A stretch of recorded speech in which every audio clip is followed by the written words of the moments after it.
ശശി തരൂർ സത്യത്തിൽ ഏതു പാർട്ടിയുടെ MP ആണ് എന്ന ചോദ്യം ഒരു സമയങ്ങളിൽ സോഷ്യൽ മീഡിയകളിൽ തരംഗമായിരുന്നു.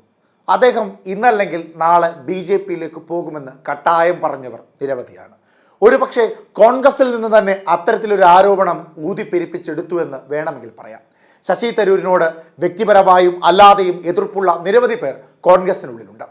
എന്നാൽ ശശി തരൂരിനെ കേവലം കേരള രാഷ്ട്രീയത്തിൽ തളച്ചിടുവാൻ കഴിയുന്ന ഒരു രാഷ്ട്രീയ നേതാവല്ല.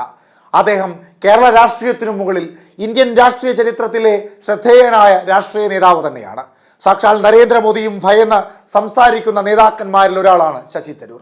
പാർലമെന്റിനുള്ളിൽ BJPക്കെതിരായി നഖങ്ങൾക്ക് പകരം വാക്കുകൾ ഉപയോഗിച്ച് പ്രതിരോധിക്കുകയും ആക്രമിക്കുകയും ചെയ്യുന്ന രാഷ്ട്രീയ നേതാവ്. അങ്ങനെ വിശേഷണങ്ങൾ ഏറെയാണ് ഇന്ത്യ എന്ന മഹാരാജ്യത്തിന് പുറത്തേക്ക് ഇന്ത്യയുടെ ഖ്യാതി എത്തിച്ച വിശ്വപൗരൻ ശശി തരൂരിന്. കോൺഗ്രസ് അങ്ങനെ വലിയ രീതിയിലൊന്നും പരിഗണിച്ചിട്ടില്ലാത്ത MP ആയ ശശി തരൂർ അദ്ദേഹം BJPയിലേക്ക് പോയാൽ വലിയ തിരിച്ചടിയാകുന്നത് കോൺഗ്രസിന് തന്നെയാണെന്ന ബോധ്യം കോൺഗ്രസിനുണ്ട്. അതുകൊണ്ടാണ് ഈ കഴിഞ്ഞ ദിവസം BJPയുടെ ആക്രമണങ്ങളെല്ലാം ചെറുത്തു നിൽക്കുന്ന കോൺഗ്രസിന്റെ ഏറ്റവും കരുത്തനായ നേതാവായ ശശി തരൂരിന് വിദേശകാര്യ മന്ത്രാലയത്തിന്റെ പാർലമെന്ററി സ്ഥിരസമിതിയുടെ അധ്യക്ഷ പദവി നൽകാമെന്ന് കോൺഗ്രസ് തീരുമാനിക്കുന്നത്. അതിന് അദ്ദേഹത്തെ പിന്തുണയ്ക്കുകയും ചെയ്യുന്നു. അത് BJPയും ശരിവെക്കുവാൻ പോവുകയാണ്. BJPയെ സംബന്ധിച്ച രാജ്യത്തിന്റെ ഖ്യാതി പുറത്തേക്ക് എത്തിക്കുവാൻ കരുത്തനായ ഒരു നേതാവിന് ആവശ്യമുണ്ട്.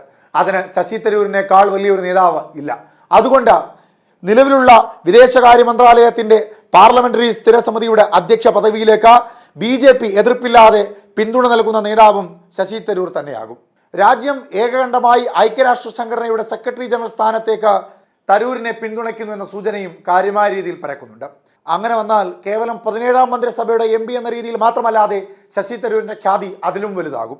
മുൻ UN നയതന്ത്രജ്ഞൻ, ഐക്യരാഷ്ട്രസഭയിൽ വാർത്താവിനിമയം അടക്കമുള്ള ഇടങ്ങളിൽ UN സെക്രട്ടറി ജനറലായി ഇരുന്നിരുന്ന ശശി തരൂർ ഇപ്പോൾ 2017 മുതൽ സെക്രട്ടറി ജനറൽ ആയിരിക്കുന്ന അന്റോണിയോ ഗുട്ടറസിന്റെ കാലാവധി അവസാനിക്കുമ്പോൾ ലോകരാഷ്ട്രങ്ങളുടെ സെക്രട്ടറി ജനറൽ സ്ഥാനത്തേക്ക് ശശി തരൂർ എത്തുക തന്നെ ചെയ്യും. അതിന് കോൺഗ്രസിന്റെയും BJPയുടെയും പിന്തുണ ഒരുപോലെ ഉണ്ടാകും. അങ്ങനെ വരുമ്പോൾ നിലവിലുള്ള ലോകത്തിലെ ഏറ്റവും പരമോന്നതമായ സ്ഥാനത്തേക്കാണ് ശശി തരൂരിനെ പിന്തുണയ്ക്കുവാൻ പോകുന്നത്.